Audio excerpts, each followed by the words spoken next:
Sathya Sai Speaks, Volume 7, Chapter 5, Part 2. Not Loka, but Lokesha. Your duty is to serve, not search for faults. You may ask, Swami, when you find a person behaving wrongly, viciously, how can we love him? How can we revere him as you want us to? In such a situation, consider one thing. Who is it who committed that wrong? What is it that prompted the act? Who did the act? The body did it. What prompted the body? The mind. Why was he forced to do it? Through the influence of his karma. The cumulative effect of his activities and attitudes through many lives in the past. The Atma in him is unattached to any deed or motive. That Atma is divine. Love that. Revere that. That is my answer.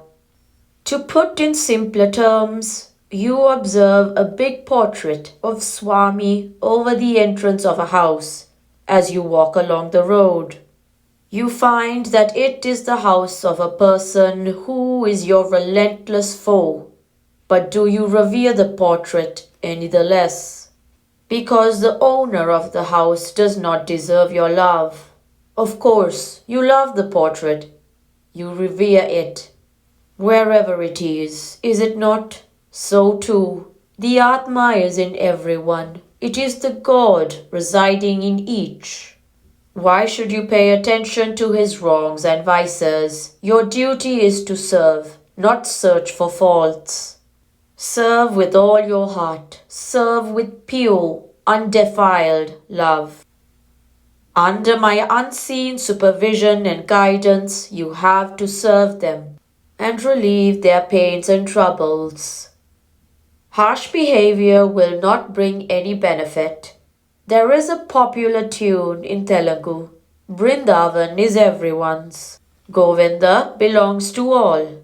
Similarly, Prashanti Nilayam belongs to everyone. Baba belongs to all. Just as in a hospital, all patients have the right to be treated and to get the drugs. Here too, everyone who comes has to be honored and served. Talk sweet and soft to those in pain and grief. When a person is suffering from fever, go near him and say pleasingly and consolingly, what is the complaint? Where does it pain? What shall I bring for you? Shall I bring you some medicine or shall I call the doctor? Do not worry, we shall look after you. Then those words so full of love will reduce the suffering. They will be overcome with gratitude. Oh, what tenderness, what sympathy.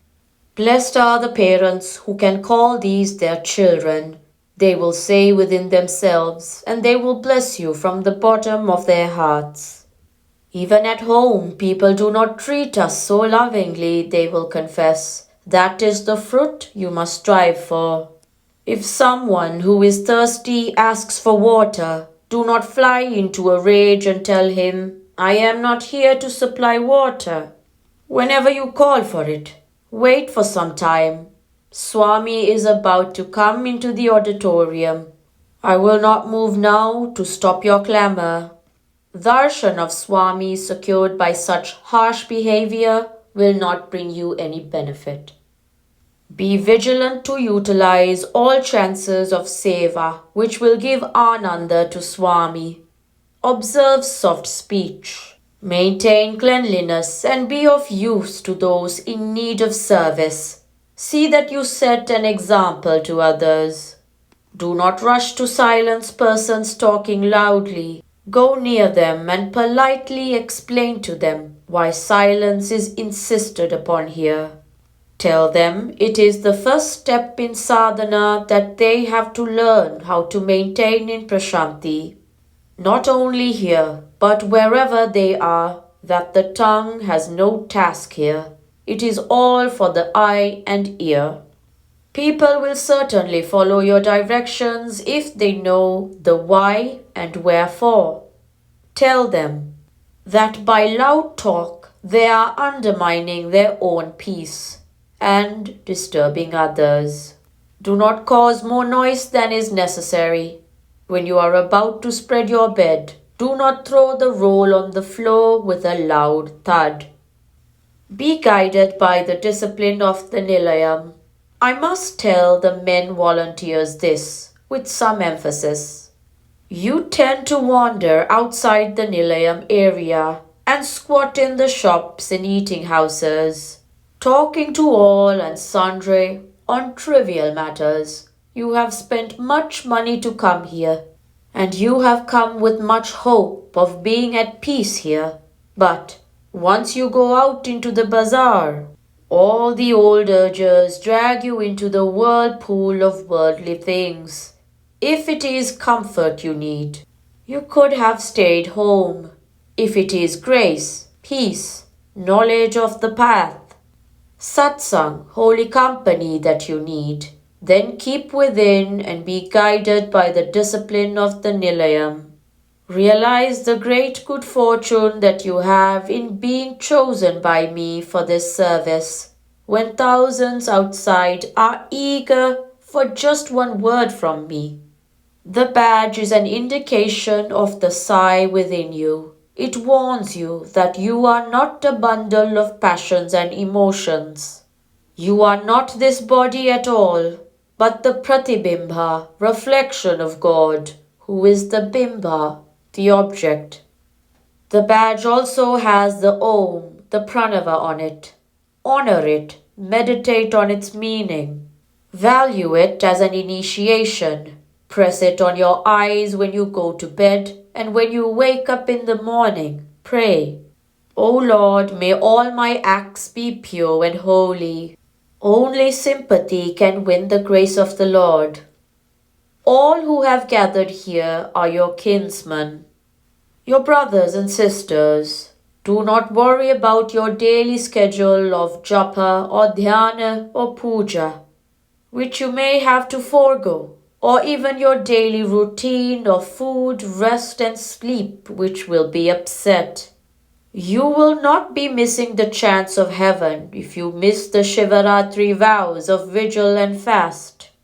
Shiva once demonstrated to Parvati that of the many hundreds who bathed in the Ganga and carried the holy water to the Vishveshvara temple at Kashi, no one had an iota of sympathy towards a dying beggar on the street, whose wife was calling out for a cup of water to slake the thirst of her husband. A thief who had the sympathy, he gave the water and won the grace of the Lord. Not the other pilgrims who, keen on rituals, bathed the idol of Vishveshvara with the waters of Ganga, mumbling Vedic hymns on that Shivaratri day. Tomorrow morning we will have the flag hoisting function. In the evening, the Lingotpavam, emergence of the Linga, takes place. Thousands have come and thousands more will gather. Serve them gladly and efficiently. Serve them so that they will have happy memories of Prashanti Nilayam and the volunteers. Prashanti Nilayam, March 8, 1967. Practicing meditation in silence and solitude. One can, in due course, establish silence and solitude in the heart, even in the busiest thoroughfares. Sri Sathya Sai Baba.